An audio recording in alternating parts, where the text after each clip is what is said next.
Hey guys, welcome back to another Monday makeup lesson. Today we are on chapter 7 of my book, and chapter 7 is all about eye makeup, which is fun because we're finally moving away from the face and we're moving on to the eyes. And this is one of the last chapters that I did and I love doing it. So we're going to start off with eye shapes in this, okay? So we have two things that we need to consider, the shape of our eye and also the space between your eye. And today I want to focus on the actual spacing between your eyes, and I show the diagram of the three different ones. So we have average, close, and wide set. The average spacing between your eyes should be about the length of one eye. So whether you have big eyes or small eyes, the spacing between your eyes is usually one length. The easiest way to figure this out is actually just to measure your eye. So use your thumb and your index finger, place it along here, and then place it right in the center. You should be just about touching the tear ducts, and this would mean that you have a balanced eye shape. If you're poking yourself in the eye though, this means that your eyes are spaced closer together, which means you have close set eyes. And then if you have a little bit of room either side, it means you have wide set eyes. Average shaping can do whatever they want, and that's really fine. And in fact, all shapes can wear whatever makeup they want. But if you really want to flatter your eye shape, these are just a few ways of working with it. So starting off with close set eyes, what we really want to do is to brighten up this inner corner.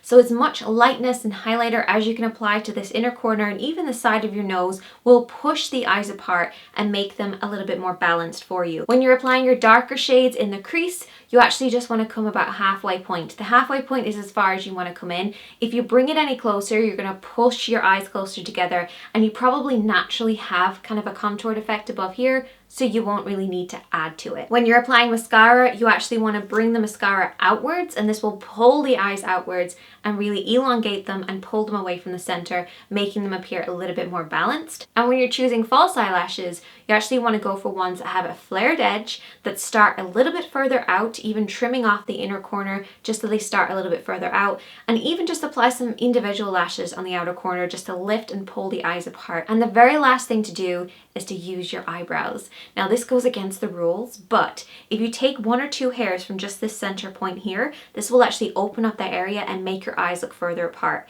Now if you naturally have quite far out brows, don't touch them, but maybe just say to whoever does your brows, or if you're doing your brows, just to take one hair, see what it looks like, and then maybe two hairs, but maximum 3 hairs. Otherwise, just leave your brows alone. I always say to people, just leave your brows alone because they just take forever to grow back otherwise.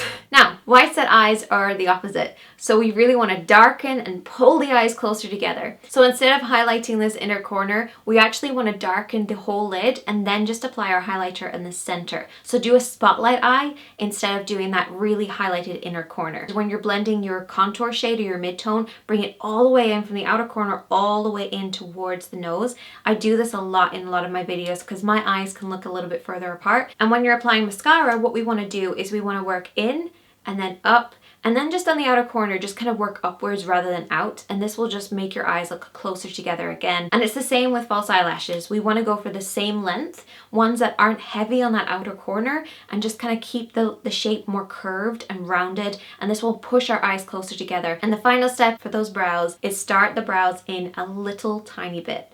I know it might seem crazy, but it actually makes your nose look smaller on top of everything else. So just starting a couple of hairs in, this will actually draw your eyes closer together and give you more of a balanced appearance. If you want an in-depth tutorial showing you guys how to work with wide or close set eyes, definitely let me know and I can do that for you next week. Otherwise, we're going to be moving on to the most common eye shapes that are out there. And I will see you guys on Wednesday. Bye guys. I think probably one of my favorite things, like out of everything, would be these jeans. Ta-da! These are the Freddy jeans.